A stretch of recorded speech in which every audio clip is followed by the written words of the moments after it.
Hi, this is Ushio and welcome back to Echo. So in the last part we got what is basically the happy ending for Jenna's route, but there is a sad ending, apparently. So if you go all the way back to when Jenna and Chase are exploring town, apparently if you choose the town breaks people, you'll go on a different route slightly. And yeah, we're going to go for a bad ending right now. So I'm going to skip ahead to see what differences there are. Okay, I know what you mean. I kind of always had this feeling that there's something about this town that sucks all the hope out of people. And I mean, you can point to the environment, the drugs, the history, or even just like the sheer desolation of it all. But whatever it is, it all adds up to churning out crazy old people and messed up kids. Are you saying we got lucky, or was just as sorry as the rest? Not as bad, that's for sure. And I do think I kind of have you to thank for that, in some part. My voice cracks, and I try to cover it with a cough. Smooth.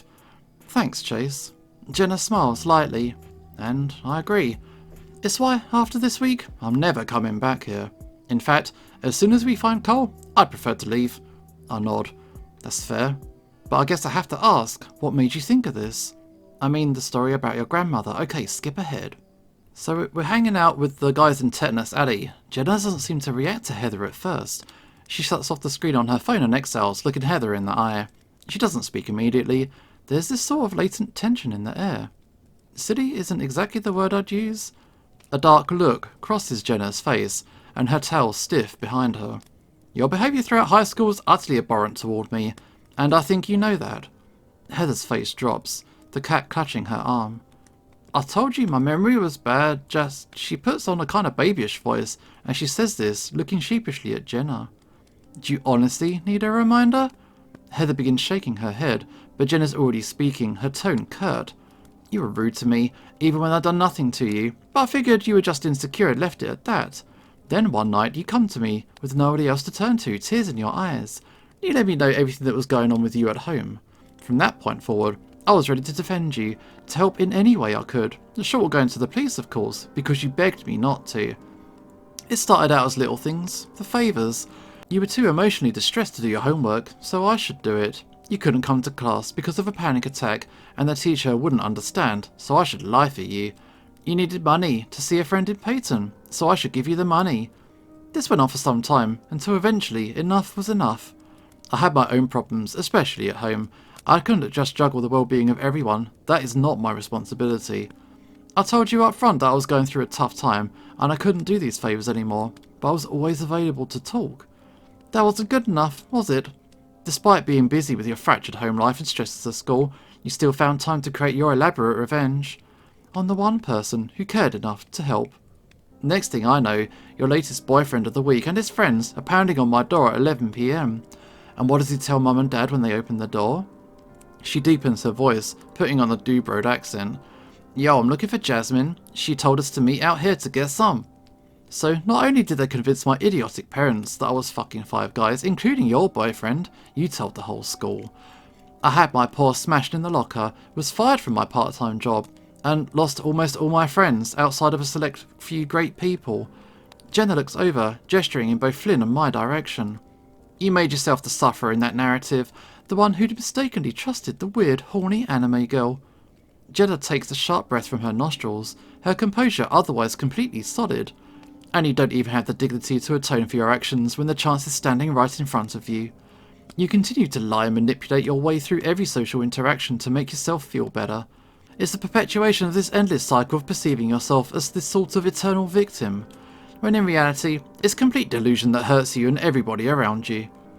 With the rate Jenna rattles off point after point regarding Heather's transgressions, it's evident this is something she's thought about greatly. Maybe even rehearsed. Heather stands there with this wide-eyed, slack-jawed look on her face. I can practically feel the burning of Heather's cheeks, the shock of Jenna's words settling in, and her eyes begin to moisten with tears. And, by the way, it's Jenna now, not Jasmine.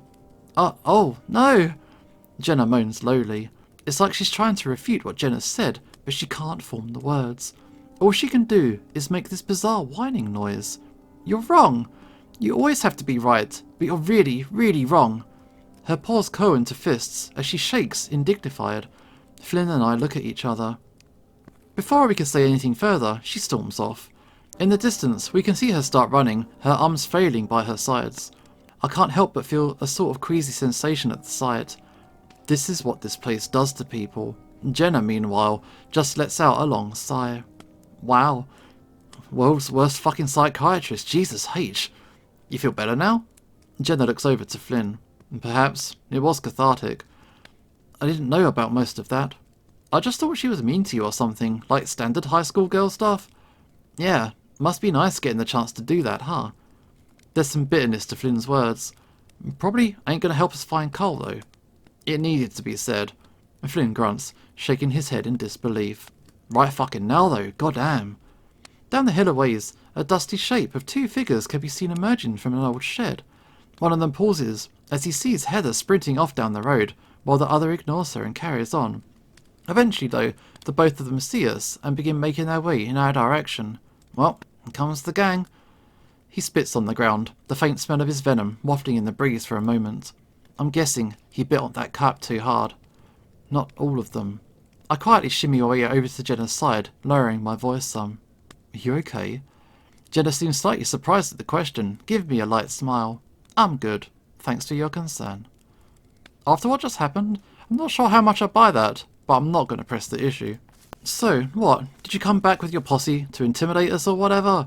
Jeremy's dull eyes are focused on me. I'm starting to feel increasingly intrusive, standing next to their bonfire with a beer. This is definitely the sort of shit that would get me smacked down as a kid. Is he here? The smaller bat whispers to Jeremy, seeming to be walking directly behind him, as if trying to stay out of sight. Nah, man. Micah lets out a relieved sigh, and after a moment, the familiar white fuzzy form of Micah emerges from behind the rotund fennec. He's clutching something though. It's a long piece of rebar. At first I think he's holding it as some sort of self-defense weapon, but then I notice the hot white ash coated on the end. I guess it's a makeshift poker for a bonfire. Hey Jeremy. I believe this is yours.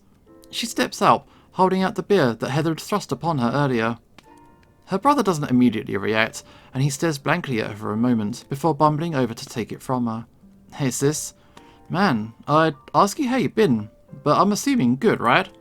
Generally speaking, yes. No, we're still looking for Cole, as Chase here made you aware yesterday. Jeremy looks over me with a tepid expression, the faint outlines of a grimace forming on the edge of his muzzle. Really? Really? Flynn steps in, the geezer tall enough that his shadow falls directly upon the smaller fennec. Whoa, Rockabilly, don't see you much out here.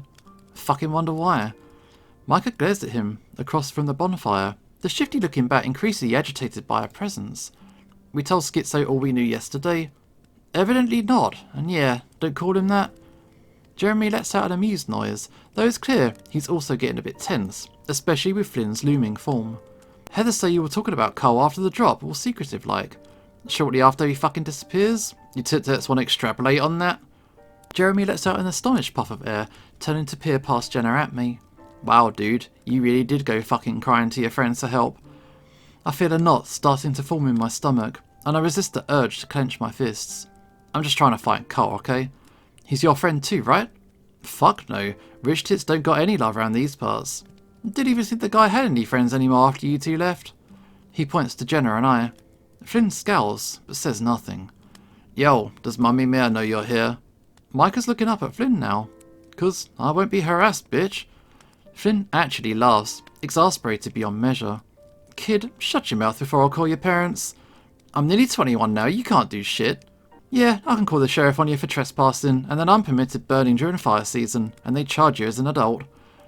Then why's your ass here instead of them, bitch? Jenna rubs her temple with both paws. Okay, let's put a stop to that. We apologise for intruding on your AHOA party, but we wouldn't be here if it wasn't serious.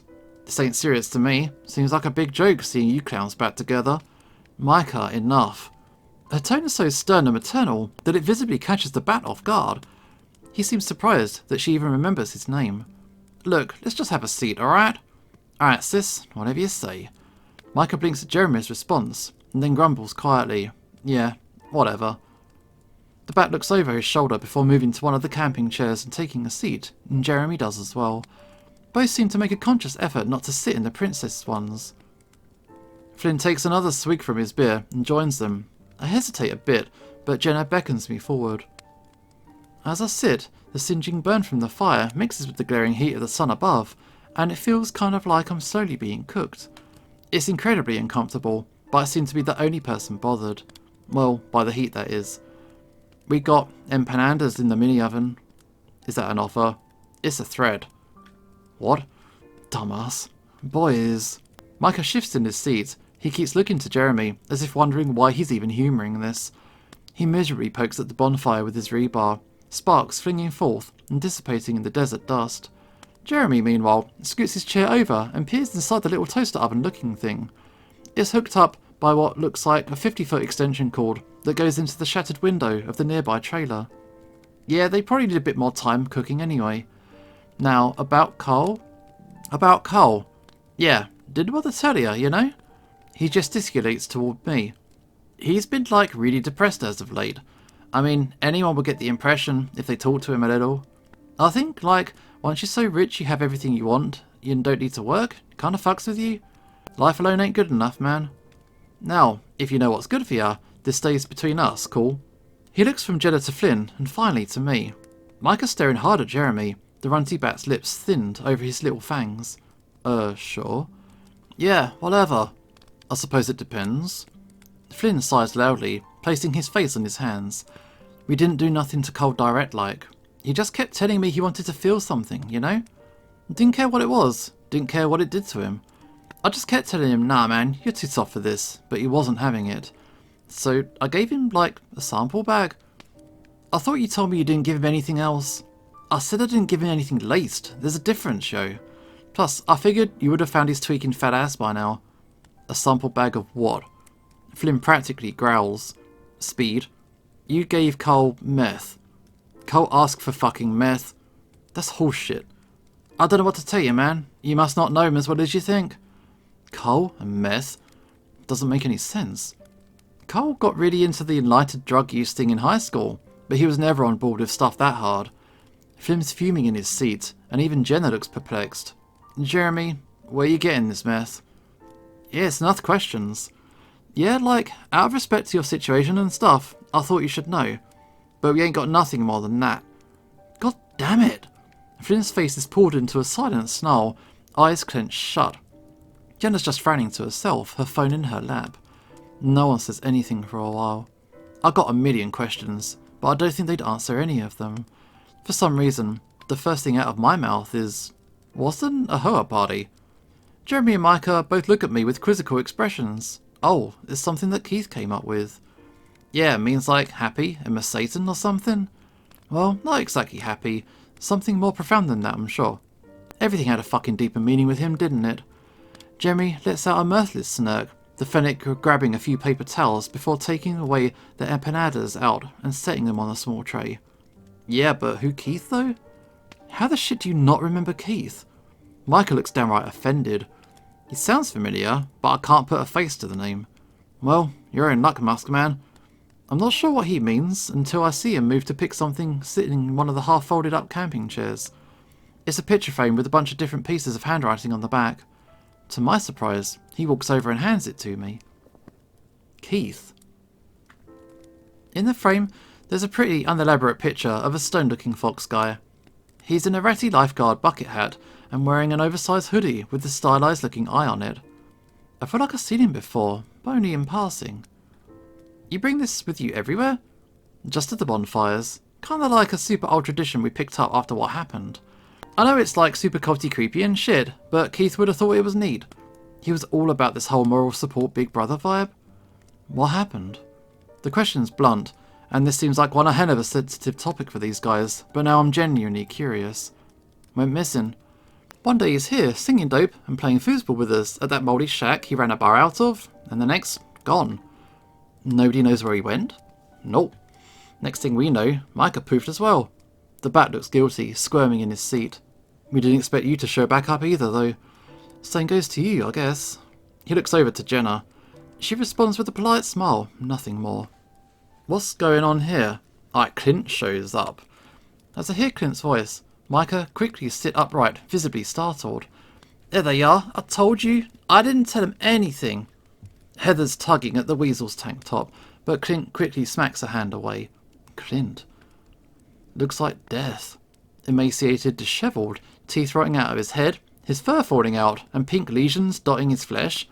Jeremy and Micah looked pretty rough, but nowhere near as bad as him. I quickly hand the Fennec his picture back. We were just leaving.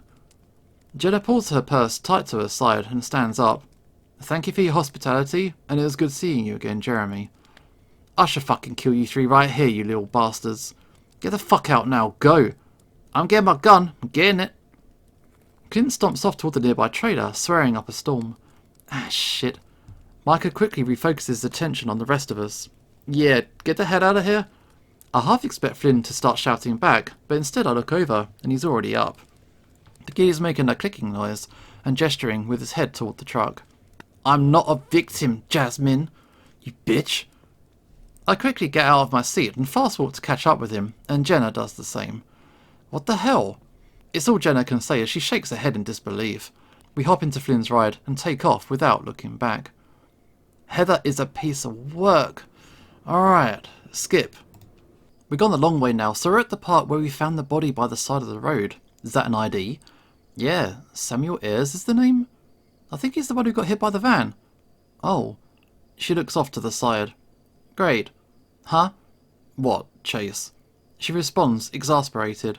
Don't you care? Someone died here. Chase, we almost died tonight. And we're still in a very unpredictable and dangerous situation. She crouches down beside me. With mental states that can be charitably described as less than optimal. Carl's in serious trouble, and we know where he is. This, right here. She taps the ID card in my paw. We can make a little note of it in our heads and bring it to the proper authorities later. She barely glances at the license, standing back up and offering me a hand. Come on, Chase. With a knot in my stomach, I take her hand and use her weight to rise up without putting too much strain on my injured leg. But I think this guy's in my head. Please don't say that. She responds curtly as Micah arrives behind her, Leo hobbling at his side. Okay, keep going. We found Heather in the house. Everything is going to be different now. At first Micah starts to approach the closet, but quickly stops as Heather brings up the revolver, pointing it at all of us. I've never actually looked down the barrel of a gun before, and the feeling's petrifying. Heather, the fuck are you doing? It's me, Micah. I don't care, you need to go. She shifts the revolver over, aiming it unsteadily at Micah. We all take a step back, my back now against the wall. Where the hell's Flynn? Did you shoot your dad? Holy fuck, Heather. Micah. Leo rumbles in warning. That's her fucking dad in the closet. I'll kill all of you. A shot rings out and Micah flinches. The weapon was aimed at him when it went off. He blinks, shocked, the bat's hands beginning to shake as he checks his torso. He whirls around, spotting a light spray of blood around the bullet hole in the wall. That's when the pain hits him, and he slowly begins to raise his wing. Clipped right through the centre's a bloody hole, the edges of the impact site looking like frayed fabric. The bat slumps back, exuding ragged gasps. You fucking shot me? Leo's eyes bulge, and he starts to move, but stops when that revolver is swiveled toward him. Heather! I shout, trying to draw attention away from the others. Though I quickly realise I have no clues what to say. We're looking for Cole, remember? Like we mentioned during the bonfire? My voice is shaky, cracking as I speak. The cat's chest rises and falls, like she's hyperventilating.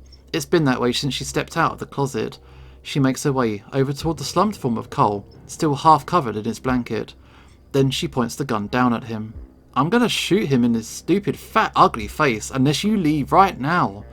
She's absolutely screaming, her demands spouted with such a pitch, her voice constantly cracks. Tears begin to roll down her already wet cheeks, her eyes puffy. Beneath her, Cole covers his face with the blanket, visibly trembling from a mixture of fear and exhaustion.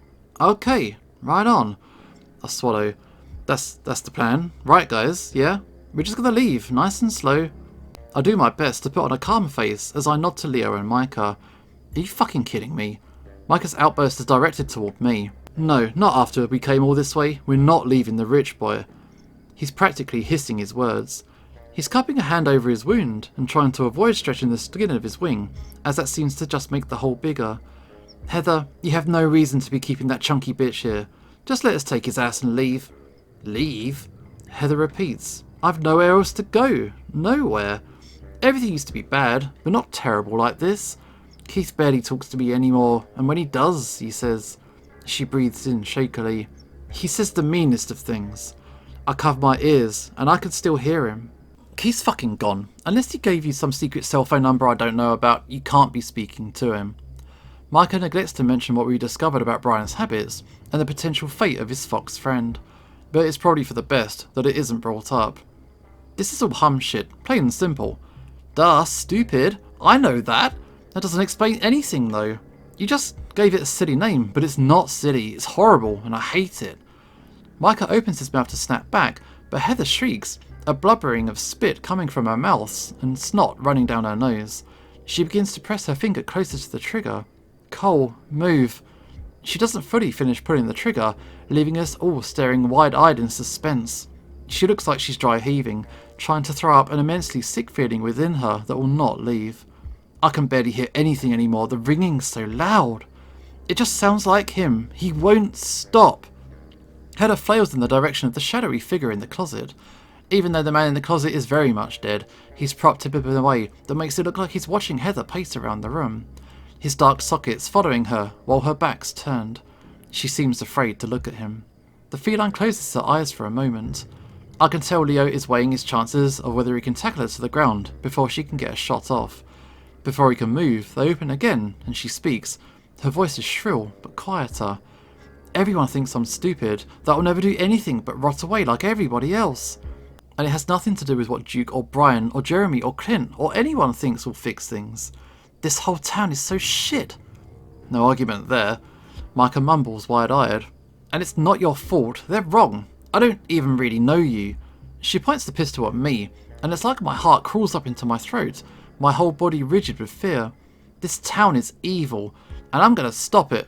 I'm gonna do something with my life for once, and not be some plaything. She growls at the ground as she says this. It's what Keith told me all the time before he went away for a while. Heather stands there, shaking in place, as if trying to muster the courage to do something. She begins to strafe, getting closer to the closet, and bending down to pick up something beside the corpse. It's a bloody folder, with a little booklet stapled to the front. I recognise the emblem on the cover, the Reclamation Bureau. Heather's paw covers the front, and I can still make it out. The damn basic operation and procedures manual. Outside, there's some movement by Duke's truck. Try not to draw attention to myself. I glance out the window and spot the familiar pattern of orange and black scales and TJ's tufty fur. There's a glint of something metallic, Flynn's repeater, which is currently sighted toward the hysterical cat.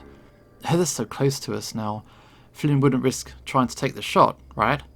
The idea of Flynn shooting anyone is just unfathomable in its own right. Jenna's out there with them too. She's speaking to Flynn, pointing.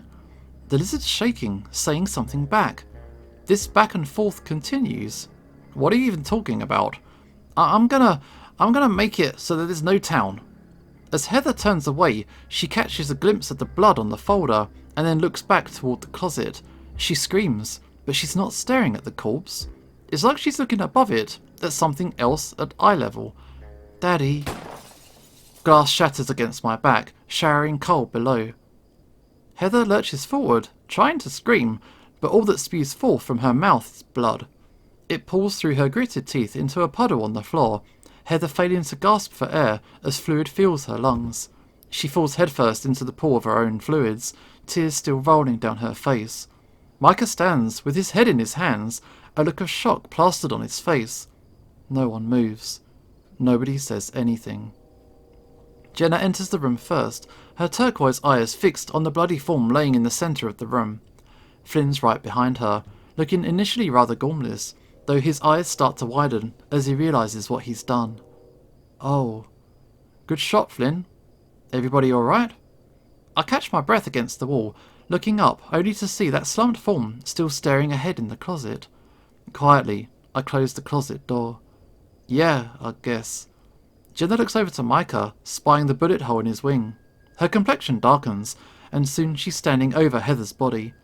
The feline's eyes are still wide open, glassy with a sort of eternal shock.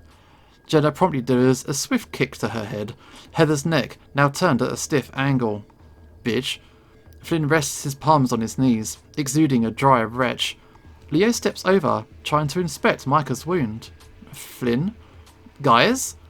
Jenna's attention shifts to the ram on the floor. Cole, you can get up. It's safe now. We're free? Yes. And that makes 2 of these bastards who have tried to hurt us that we've put down. Flynn stops coughing up air long enough to gape at Jenna.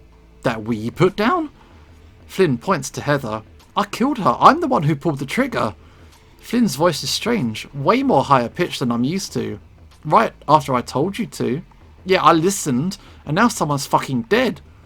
Flynn covers his mouth, muttering quiet expletives. You saved everyone. Cole's okay. All thanks to you. TJ lingers in the doorway, half hidden behind it. Heather. She was leaving. We were all fine. Flynn sits in the corner, clutching his repeater with a grip so tight, I figure the barrel would bend any second. Fuck! Don't say that. Don't fucking say that. I've never seen Flynn like this. I figured he'd be the sort to take something like this as a necessity of the situation, but he's visibly shaking. Flynn, no one's gonna prosecute you. She killed her dad and then shot Micah. You stopped her, saved your friends, saved Cole with a single shot. If you want to feel bad about this, that's your prerogative. I'm just stating the facts.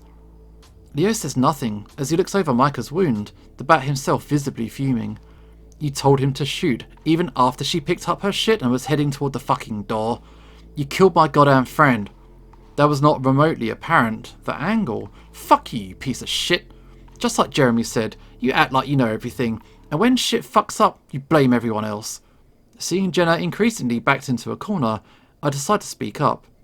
I don't think that's exactly fair. Rot, bitch. Micah seethes in my direction. Meanwhile, Leo mutters to him, seemingly trying to get him to calm down. Oh, is that where the moral high ground is? Where you're standing? You and your friends tried to break into Cole's house and tipped off his future kidnappers when he tried to flee from you. You are the entire reason we're here, Micah. And you still defend them, even now, after seeing what they're capable of? That's absolutely unacceptable. Unacceptable? Who the fuck describes being pissed that your friend got murdered as unacceptable? Jenna, it's a little more complicated than that. Let's just get Cole and hightail it out of Echo, yeah? Leo looks to me, as if quietly asking for me to back him up on this. And what's Heather capable of? Finally finding the strength to stop a fucking skeeve of a dad? True monster, that. Jenna ignores Micah, her attention now on Leo. Oh, is this complicated for you? I'm so sorry, Leo. I know your sense of right and wrong can be a little addled sometimes. TJ's looking bleary-eyed and baffled in the doorway. Leo's jowls part, the wolf restraining a snarl as he releases his grip on Micah. His red eyes glare down at Jenna, and it's an absolutely menacing image in this blood-soaked room. Come on, Cole, let's get you up. I'll grab some snacks and bandages, and we can get you all sorted on the way back to Paynton, yeah? You too, Swiss cheese. He pats Micah's shoulder, the bat's nostrils flared. The group exits quietly, Flynn still quietly shaking his head. Jenna has her back turned to me now, facing Heather's corpse. I reach out to her, speaking quietly now that we're the only ones in here. Jenna, they're just worked up. It's this hum business, making people say all the wrong things, right? Why don't we get out? Her voice is curt and strange, words almost gurgled out through frustration and rage. Next thing I know, she's got her paws on my chest, pushing me out the door and slamming it behind me. I press my forehead against the window, watching my breath fog up the glass. Cole's straddling in the middle seat with Flynn driving, and they seem to be doing a good job of calming each other down. Everyone else is in the truck bed in the back. Everyone except Jenna. She'd left without even so much as a goodbye, insisting that she would take care of Heather's dad's car. I tried to stop her, but she wouldn't listen. She kept claiming she had to do something. On our way out of town, we passed a couple burning houses and even heard a gunshot or two. It all makes me pretty damn glad this nightmare's almost over. Yet, we've been driving for nearly half an hour and still haven't reached the interstate. Usually Flint Road doesn't take that long to get through. Even Flynn is starting to get a little worried, checking for landmarks in the dark to make sure he hasn't missed a turn.